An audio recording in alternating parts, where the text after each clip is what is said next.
Chapter 1.10 here is going to be properties of the real number system. So we'll start with the commutative properties. So there's going to be two commutative properties. There's going to be a commutative property of addition and a commutative property of multiplication. So for the commutative property of addition, that's going to be essentially these properties are showing you that order does not matter, in which you, for addition, for example, a plus b equals b plus a. So it doesn't matter which one's first, which probably seems obvious because, for example, 2 plus 3 is 5. Based on the commutative property of addition, so is 3 plus 2. So that's probably pretty obvious. For the commutative property of multiplication, it's a similar concept. A times b equals b times a. So it's just saying it, the order in which you do it does not matter. So something like 4 times 2, which is 8, equals 2 times 4. So I think I mentioned this when we were doing the, repeated addition for multiplication. So 4 times 2 is 2 added to itself 4 times. So let me draw a little arrow here. 4 times 2 is 2 plus 2 plus 2 plus 2. 2 times 4 is 4 plus 4. So they end up both equaling 8. So that's the commutative property of multiplication. So let's use those properties to write an algebraic expression equivalent to each of these three following examples. So if we have y plus 6, so this is going to be the addition, the commutative property of addition, because we're adding. So an equivalent expression would just be 6 plus y. So order doesn't matter. The next one is going to be 5x, 5 times x. Commutative property of multiplication would be x times 5. So you probably can see that that kind of looks a little messier than 5x. Whenever there's a number multiplying a variable, the number, which we call coefficient, is written first, and we don't need a multiplication sign. It's implied. Next, for 13x plus 8, so I'm going to do addition first here. So I'm going to make this 8 plus 13x, just changing the order. And I'm also going to do 13 times x. I'm going to rewrite that as x times 13. So these all mean the same thing here. A little bit messier though. Okay, so that's the commutative properties. The next one is the associative properties. It's pretty similar. It has this general idea that order doesn't matter for addition and multiplication, except now we're dealing with 3 terms. So for the associative property of addition, that's saying that a plus b, so if we added a and b first and then we added c, it's the same thing as if we added b and c first and then we added a. So once again, this is probably pretty obvious. So let's say we had 2 plus 3 plus 4. We know that that equals 5 plus 4, which is 9.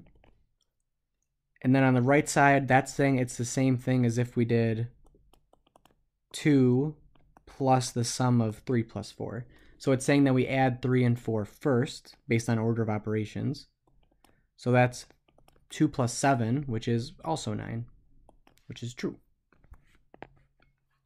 So that's the associative property of addition. The associative property of multiplication, once again, similar concept, but we have 3 terms.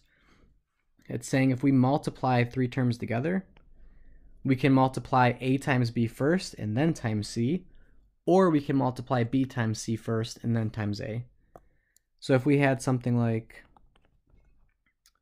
2 times 3 and then times 4, so we know that, I'm just going to go down the column again. 2 times 3 is 6, and then times 4 is 24. So this property says it's the same as if we multiply the 3 times the 4 first, and then we multiply it by 2. So 3 times 4 is 12. So 2 times 12. 2 times 12 is 24, so we get the same thing. So pretty obvious. The reason why this concept is important is because it's sure we work with numbers and variables that represent numbers most of the time for now, but there's other concepts in math where these properties do not hold. Okay, so let's simplify using the associative properties. So we have 3 plus 8 plus x. So based on the associative property, this means we can add these two terms first. So 3 plus 8 is 11. So that's going to be 11 plus x. So pretty obvious.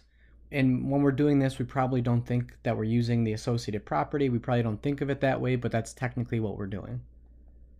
So let's use the associative property for 8 times 4x. Once again, order doesn't matter. We can use the associative property and say that's 8 times 4 and then times x. 8 times 4 is 32, so this is equal to 32x.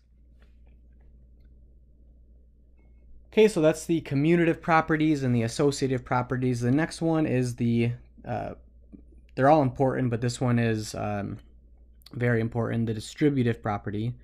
So the distributive property tells us that multiplication distributes over addition. So this property is going to look like this.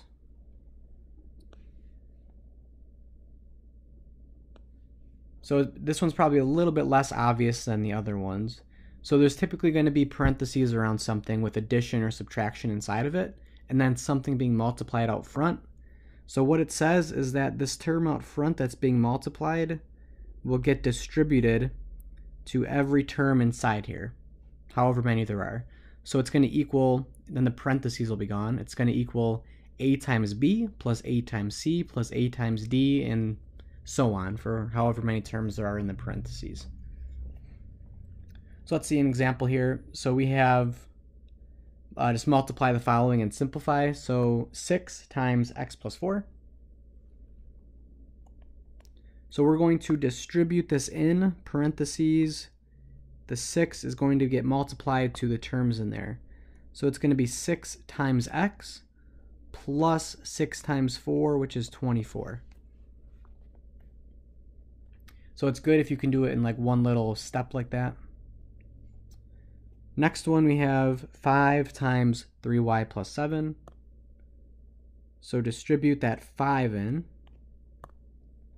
5 times 3y is 15y. 5 times 7, so plus 35. 15y plus 35. Next, we have 4 times z minus 3. So distribute the 4 in here. We get 4 times z minus 4 times 3, so minus 12.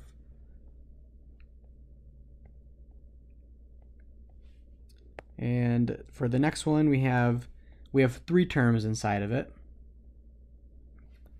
So 2 more left here. So we have a times 2 plus 5b minus c. So same thing though. Doesn't matter how many terms are in here, we just give it to all of them. Multiply it by all of them.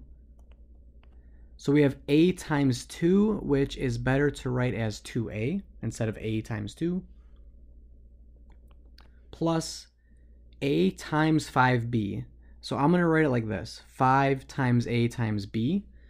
So coefficient, the number should be first.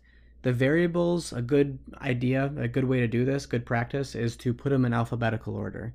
So instead of 5b times a, 5ab. Number first, and then alphabetical order for the variables. Last one, a times negative c. That's going to be minus a times c, so minus ac. Okay, and then for the last one here, we have, looks a little different. We have 2 plus y minus z and then times x. What I'm going to do is I'm going to rewrite this like this. X times 2 plus y minus z. So this means the same exact thing thanks to the, once I rewrite it, thanks to the commutative property of multiplication. So the order doesn't matter, so I wrote the x first. And the only reason I did that was just so it looks like the other ones. You don't have to write it like that if you recognize what to do. So distribute the x. X times 2 is 2x. X times y is xy. Minus x times z is xz. Okay, and that's as far as that we could have simplified all of those. So that is it for section 1.10.